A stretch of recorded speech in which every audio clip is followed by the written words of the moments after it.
चलिए स्टार्ट करते हैं, होपफुली ऑडियो वीडियो एकदम क्लियर होगी।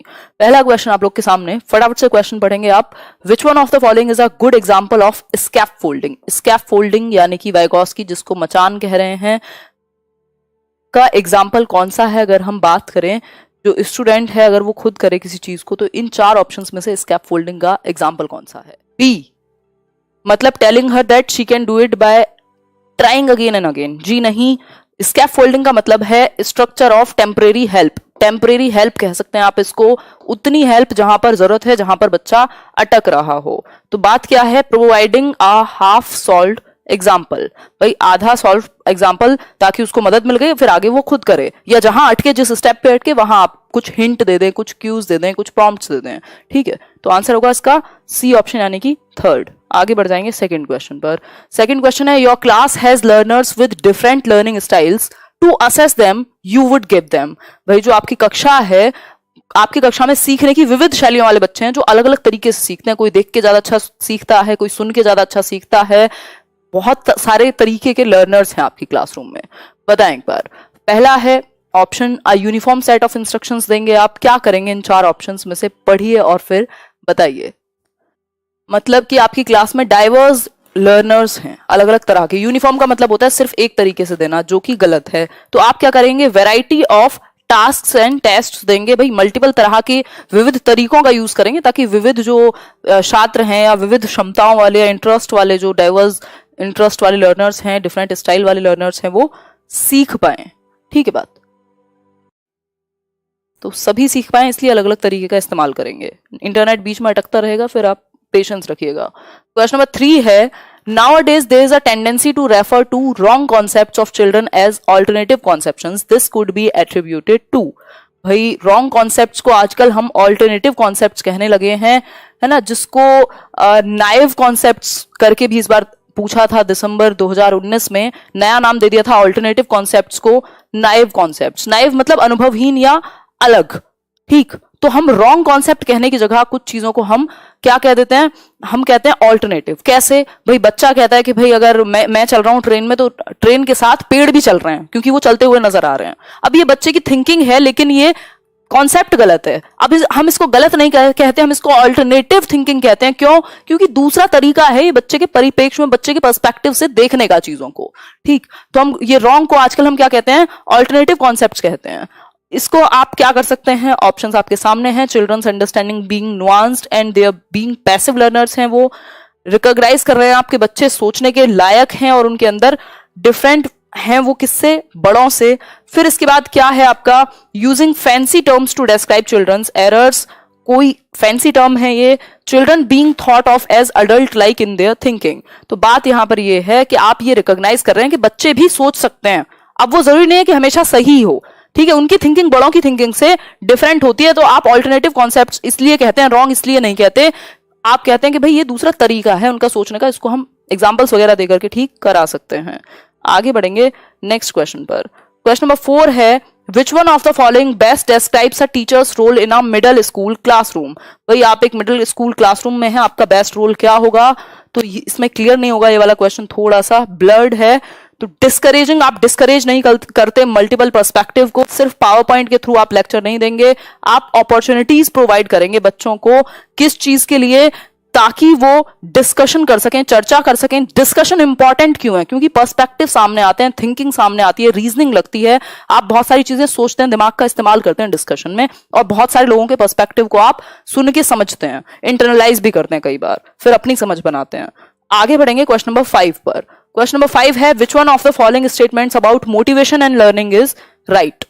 मतलब कि मोटिवेशन, जिसको अभिप्रेरणा, लर्निंग यानी कि अधिगम, इनमें से कौन सी एक बात अभिप्रेरणा और अधिगम के विषय में ठीक है? बहुत बड़े आंसर कर रहे हैं आप लोग।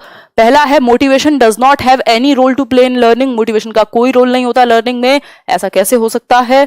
फिर है, learning is effective only when the students are motivated using external awards. Third one is learning is effective only when the students have intrinsic motivation or desire to learn from inside.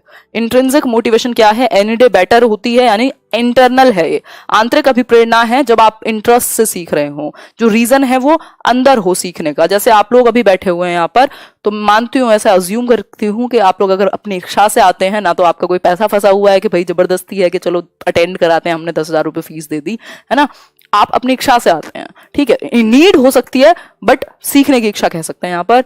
तो C option, अब जिनका एक ही उद्देश्य है कि नौकरी, तो वो एक केस अलग हो जाएगा, तो सी ऑप्शन हो जाएगा यहाँ पर सही। आगे बढ़ेंगे नेक्स्ट क्वेश्चन पर।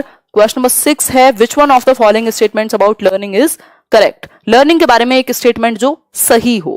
पहला है, learning is a passive receptive process, यानी सीखना एक निष्क्रिय प्रक्रिया है, या फिर learning does not depend on learners previous knowledge, जो पूर्व ज्ञान है उस पर आधारित नहीं होती। तो हम सिंपल अगर मैं बात करूं तो जो आपका लेसन प्लान बनाते हैं, जिसको हम क्या कहते थे पता नहीं, पाठ योजना, हाँ, तो लेसन प्लान जो आप बनाते हैं उसमें प्रीवियस नॉलेज का आप प्रॉपर कॉलम रखते हैं, आप चेक करते हैं बच्चे से कुछ क्वेश्चंस पूछ करके उसका पूर्व ज्ञान भाई नींव के आधार पर तो ऊपर बिल्डिंग बनाएंगे ना, ऐसा तो नहीं है बिना नींव रखे या पूर्व ज्ञान को आप जोड़े ना, बच्चे के एक्सपीरियंसेस को आप कनेक्ट करते हैं पढ़ाई से, ठीक है। तो ये भी नहीं है, क्या होगा, सिर्फ और सिर्फ स्किल्स एक्वायर कर लेना लर्निंग नहीं हो सकती। लर्निंग क्या है, आप learning is facilitated bye actions. Learning जो है वो आपका जो सोशल एक्शंस है, सोशल इंटरेक्शन है, सोसाइटी से अलग नहीं है, लर्निंग आइसोलेशन में नहीं होगी, ठीक है। तो सामाजिक क्रियाओं का प्रभाव पड़ेगा या समाज का प्रभाव पड़ेगा, लर्निंग अलोन या आइसोलेटेड नहीं है समाज से। Which one of the following is an important activity to enable children to learn? भाई आपको क्या है, स्टार्ट करना है एक तरीके से, वो बोलते नहीं, मतलब आप एक तरीके से स्टार्ट कर रहे हैं अपनी गाड़ी को, या आप बच्चों को क्या कर रहे हैं, एनेबल कर रहे हैं। कौन सी एक एक्टिविटी ज्यादा बेहतर होगी कि वो लर्निंग के लिए पुश हो पाए? पहला बताइए एक बार, निम्नलिखित में से कौन सी एक महत्वपूर्ण गतिविधि बच्चों को सीखने के लिए सक्षम बनाती है, एनेबल करेगी उन्हें? बताएं एक बार। कई लोग रिवॉर्ड कह रहे हैं, कई लोग डायलॉग कह रहे हैं, लेक्चर, इंस्ट्रक्शन, चारों चीजें हो सकती हैं, लेकिन बेस्ट ऑप्शन क्या होगा, डायलॉग। अभी मैंने डिस्कस किया था, डायलॉग से मल्टीपल एस्पेक्ट खुलते हैं आपके दिमाग के। जब हम डिस्कस करते हैं, मैं और आप यहाँ पर या कभी मिल करके मीटअप में या कहीं पर भी, तो वो डिस्कशन क्या है, वो आपको मेरे कुछ पर्सपेक्टिव, मेरे कुछ थॉट्स आपकी तरफ जाएंगे, आपके कुछ थॉट्स मेरी तरफ आएंगे, आप सोचेंगे दिमाग में, मैं सोचूंगी, कितने सारे हम एग्जाम्पल्स यूज करेंगे, कितनी सारी थियोरीज यूज करेंगे, तो क्या है, दिमाग खुलेगा। फिर लर्निंग के लिए आप एनेबल हो जाते हैं, भाई आपके दिमाग में एक प्रॉम्प्ट आता है कि हाँ मुझे सीखना चाहिए, ठीक है। नेक्स्ट क्वेश्चन है, which one of the following statements about development is correct. मतलब इनमें से कौन सा एक जो स्टेटमेंट है वो विकास यानी डेवलपमेंट के बारे में सही है, करेक्ट है? पहला आंसर, पहला ऑप्शन है आपके सामने, development proceeds from birth to adolescence, मतलब जन्म से सिर्फ एडोलेसेंस तक चलेगा, या फिर development changes go forward in a straight line, बिल्कुल स्ट्रेट लाइन, मतलब एक ही जैसा, एक ही गति से चलेगा डेवलपमेंट पूरे जीवन। ऐसा होता तो पता नहीं आपकी तो हाइट और आपका दिमाग पता नहीं कहां पहुंच जाता, ठीक है। गति जो है धीमी होती रहती है, रेट ऊपर नीचे होता रहता है, डेवलपमेंट ऐसे ऐसे ऐसे भी चल सकता है। डेवलपमेंट अकर्स एट अ, बल्कि मतलब स्ट्रेट लाइन का मतलब है कि वो होता नहीं स्पाइरल वर्सेस लीनियर, तो लीनियर नहीं होता, स्पाइरल होता है development. Development occurs at a different rate among different individuals, बात बिल्कुल सही है भाई, अलग अलग इंडिविजुअल्स के लिए व्यक्तिगत विभिन्नताएं हैं, हमारे अंदर इंडिविजुअल डिफरेंसेस हैं, और रेट जो है वो डिफरेंट हो सकता है। जरूरी नहीं है सबका जो दिमाग है, सारी एक्टिविटीज सब सेम एज में करने लग जाएं, कोई बच्चा पहले बोलेगा, कोई बाद में बोलेगा, कोई किसी चीज को जल्दी समझता है, कोई किसी चीज को धीमे समझता है, टाइम लगता है, मतलब कि रेट डिफरेंट है, स्टेजेस डिफरेंट नहीं है, एक ऑर्डर तो है, लेकिन क्या है, इंडिविजुअल डिफरेंसेस आर देयर। आगे बढ़ जाएंगे नेक्स्ट एक क्वेश्चन की तरफ। नेक्स्ट है, middle childhood is the period from, middle childhood को किस से किस की अवस्था को हम मध्य बचपन कह सकते हैं? मिडिल चाइल्डहुड या लेटर चाइल्डहुड भी हम कई बार कह देते हैं, 6 से 11 वर्ष, यानी फोर्थ ऑप्शन यहां सही होगा। देखते हैं question number 10 says, environmental factors, एक minute, environmental factors do not play any role in shaping an individual. भाई जो वातावरण या फिर आपके एनवायरमेंट के जो फैक्टर्स हैं उनका कोई रोल नहीं है आपके डेवलपमेंट में, आपकी लर्निंग में। और ये जो बात है, since growth of each individual is determined by his genetic makeup, एक स्टेटमेंट किसी ने दिया है कि आप अपनी आनुवांशिकता यानी अपनी हेरिडिटी की वजह से ही ग्रो करते हैं, एनवायरमेंट का कोई रोल नहीं है। अब ये बात कितनी सही है फटाफट से बताओ। पहला है इनकरेक्ट है, since there have been several researches to prove that environment can have a major influence on development. Incorrect, बिल्कुल ठीक है बात, कई लोग डी ऑप्शन कर रहे हैं। देखो इन्होंने कहा इनकरेक्ट है, लेकिन रीजन क्या दिया ये तो देखो, since environmental factors contribute little in an individuals growth. Environment का कम रोल होता है भाई, वुडवर्थ ने कहा है बराबर रोल है दोनों का, हेरिडिटी और एनवायरमेंट का। एनवायरमेंट तो आपको चोर डकैत पता नहीं क्या बना दे, अगर कितनी भी अच्छी हेरिडिटी हो आपकी, तो एनवायरमेंट का बहुत बहुत बहुत बड़ा रोल है, और हेरिडिटी का भी। ठीक है, तो आंसर हो जाएगा इनकरेक्ट है। क्यों? क्योंकि ऐसी बहुत सारी रिसर्चेज हैं जिन्होंने प्रूव किया है ये बात को कि जो मेजर इन्फ्लुएंस यानी बहुत बड़ा प्रभाव है आपके वातावरण का आपके विकास पर। क्वेश्चन नंबर 11 है आपके सामने, ज्यादा ही हो गया, हाँ, क्वेश्चन नंबर 11 है आपके सामने।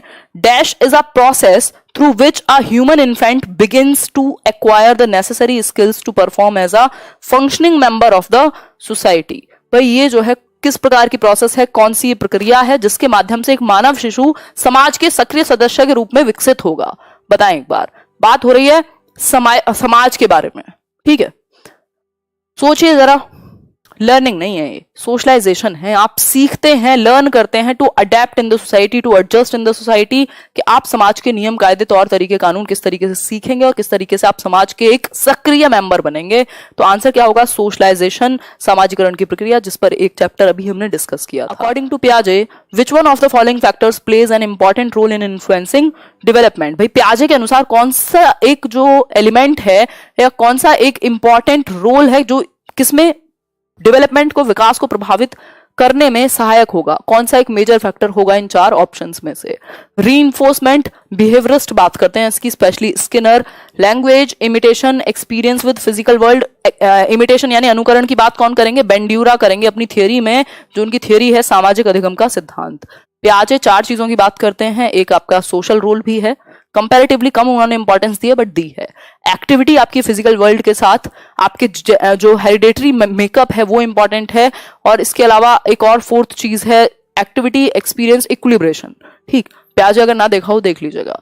Experience with the physical world, भाई भौतिक विश्व के साथ जब आप एक्सपीरियंस करके या एक्टिविटी करके क्या करते हैं, एक्सपेरिमेंट करेगा बच्चा, क्योंकि बच्चे को लिटिल साइंटिस्ट कहा है पियाजे ने, जो अपनी नॉलेज का कंस्ट्रक्ट करेगा, अपनी नॉलेज को, ज्ञान का सृजन करेगा। फिर है the cognitive ability that comes in pre operational period. Pre operational period यानी पूर्व संक्रियात्मक काल, पियाजे ने जिसको कहा है 2 से 6 वर्ष। 2 से 6 वर्ष का समय है पूर्व संक्रियात्मक काल। बताओ एक बार, आंसर कीजिए। पहला है हाइपोथेटिको डिडक्टिव थिंकिंग, सिंपल एक एक लाइन के हैं ये, तो आप आंसर करेंगे स्वयं से। अब जितने भी लोग सी आंसर कर रहे हैं बहुत ही गलत दिशा में जा रहे हैं आप। ठीक, आंसर क्या होगा? Ability to take others perspective. Excuse me, एक मिनट, मैं ही गलत दिशा में चली गई, एक मिनट रुको। Ability for abstract thinking, ability to take others perspective, बात तो ठीक है यार, इसको देखना पड़ेगा। Ability of goal directed behaviour, ये तो आ जाएगा सेंसरी मोटर में ही। ये लास्ट तक आते आते प्री ऑपरेशनल के ईगो सेंट्रिज्म जो है वो आपका खत्म होने लगता है 4 से 6 साल के बीच में। तो इसका आंसर जो है ये 4th ही मार्क करना, फिर भी इस पे एक स्टार मार्क कर लेना। एक बार मैं फिर से इसको डिस्कस कर लूंगी थोड़ी सी और रिसर्च के साथ, ठीक है। लेकिन आंसर जो है इसका 99% डी ही रहेगा, क्योंकि प्री ऑपरेशनल के लास्ट तक आते आते ईगो सेंट्रिज्म आपका कम होने लगता है। ठीक, ये जो गोल डायरेक्टेड बिहेवियर है ये आपका सेंसरी मोटर में आ जाता है फॉर श्योर, जन्म से 2 वर्ष में ही। ठीक, बी नहीं होगा यार, एब्स्ट्रैक्ट थिंकिंग कहां से आ जाएगी, ये दोनों तो मतलब ही नहीं है, दोनों तो फॉर्मल ऑपरेशनल का है। ठीक है, तो आंसर होगा इसका D. Which one of the following is a correctly matched pair, इनमें से कौन सा एक जो है वो करेक्टली मैच्ड है? हाँ, गोल डायरेक्टेड बिल्कुल डी ही होगा, उसका दूसरा आंसर होगा ही नहीं। फटाफट से आंसर करें।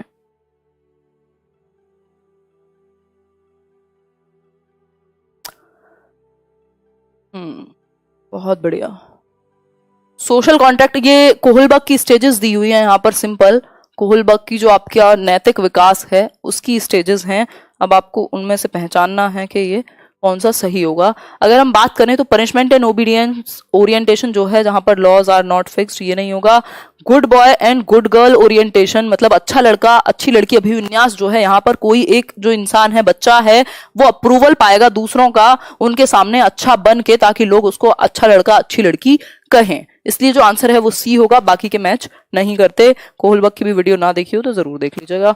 आगे बढ़ेंगे क्वेश्चन नंबर 15। क्वेश्चन नंबर 15 है the concept of private speech of children as proposed by Vygotsky. Vygotsky के अनुसार जो प्राइवेट स्पीच है आपका, ये कॉन्सेप्ट वाइगोस्की ने प्राइवेट स्पीच के बारे में क्या बात की है?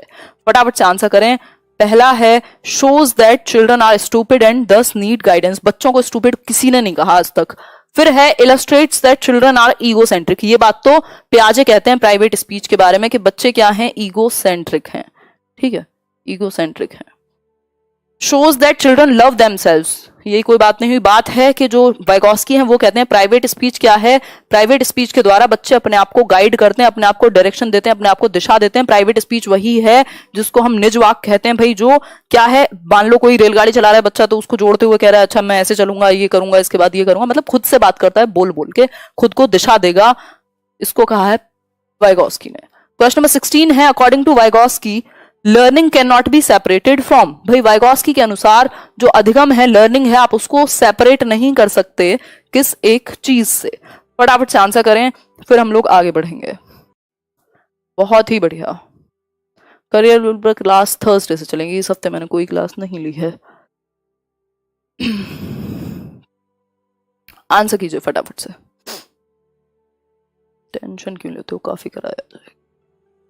वाइगोस्की के अनुसार लर्निंग को आप किस चीज से नहीं हटा सकते, सोशल कांटेक्ट यार, ये नहीं हो सकता। चेंज इन बिहेवियर जो है लर्निंग, वो कौन बात करते हैं, बिहेवियरिस्ट बात करते हैं, व्यवहारवादी, ना कि कंस्ट्रक्टिविस्ट, ठीक है। तो ये जो वाइगोस्की के अनुसार आप लर्निंग को, अधिगम को समाज और संस्कृति के परिप्रेक्ष्य से नहीं हटा सकते, क्योंकि वाइगोस्की कहते हैं जब आप समाज और संस्कृति के कांटेक्ट में आते हैं तब आप सबसे बेहतर सीखते हैं। इनकी थियोरी का नाम ही सोशियो कल्चरल थियोरी या सोशियो कल्चरल सिद्धांत जो है, socio cultural theory of cognitive development है। समाज और संस्कृति को ही सबसे ज्यादा इंपॉर्टेंट देते हैं, तीन चीजों को इंपॉर्टेंट देते हैं।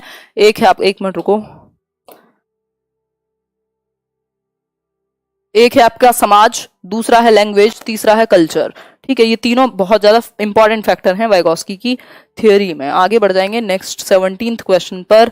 17th क्वेश्चन क्या कहेगा, progressive education एंटेल्स that classroom is. Progressive education क्या है, प्रोग्रेसिव एजुकेशन यानी प्रगतिशील शिक्षा। प्रगतिशील शिक्षा क्या बात करेगी, क्लासरूम जो होगा प्रगतिशील शिक्षा में वो कैसा होगा। जॉन डुई ने काफी काम किया प्रोग्रेसिव एजुकेशन को लेकर के, जिसमें हम बच्चे को सेंटर में रखते हैं, चाइल्ड सेंटर्ड एजुकेशन की वकालत करेगा। ये अथॉरिटेरियन नहीं होगा, टीचर इसके अंदर होता है, कंट्रोल की बात यहाँ नहीं होती। डेमोक्रेटिक मतलब हर किसी को अधिकार है अपने आप को एक्सप्रेस करने का, और बच्चे को सेंटर में रखा जाएगा लर्निंग के। आंसर क्या हो गया, आंसर हो गया आपका बी ऑप्शन। आगे बढ़ेंगे नेक्स्ट क्वेश्चन पर। नेक्स्ट क्वेश्चन है 18th question, which one of the following illustrates a person with linguistic intelligence. भाई भाषाई क्षमता या भाषाई बुद्धि जिसकी बात गार्डनर करते हैं, गार्डनर से एक क्वेश्चन हमेशा आता है सीटेट में, बिल्कुल। तो गार्डनर के अनुसार लिंग्विस्टिक इंटेलिजेंस का एग्जाम्पल कौन सा एक ऑप्शन है कि आप कह पाए कि बच्चा जो है या व्यक्ति जो है उसमें इंटेलिजेंस कौन सी लिंग्विस्टिक होगी, बताएं एक बार फटाफट से आंसर कीजिए। तो जो व्यक्ति सेंसिटिव होगा किसको, पिच को लेके, साउंड में उतार चढ़ाव वो समझ सके। मेलोडीज जो है, सॉन्ग्स हैं या म्यूजिक है, जैसे कि कई बार आप बहुत ज्यादा डीप फील कर पाते हैं म्यूजिक को, डिफरेंस पता कर पाते हैं साउंड्स में, बहुत ही नोट्स को समझ पाते हैं, तो ये क्या है, म्यूजिकल इंटेलिजेंस है, यानी सॉरी लिंग्विस्ट, अरे यार उल्टा कर दिया, हाँ ठीक बात है। Sensitivity to the meaning and order of words and the varied uses of language, B होगा इसका आंसर, बी। ये तो म्यूजिकल इंटेलिजेंस हो गई, बी होगा इसका आंसर।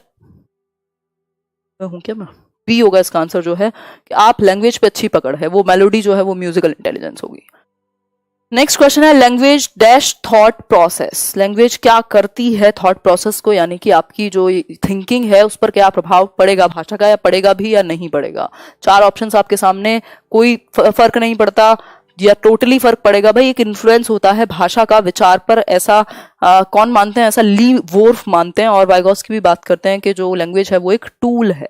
तो भाषा क्या है, जो आपकी लैंग्वेज है, मान लो जो भी भाषा आप पढ़ते हैं उसका आप इतिहास पढ़ते हैं, उसकी आप संस्कृति जानते हैं, उसके आप बहुत सारे लिटरेचर को पढ़ते हैं, उसकी बहुत सारी पोएम्स कविताएं वगैरह आप पढ़ते हैं। तो ये जो भाषा है, मान लो आप हिंदी के ज्ञाता हैं, तो जो वो हिंदी का इतिहास है, हिंदी का लिटरेचर है, उसकी जो शैली है वो आपके थॉट को प्रभावित करेगी।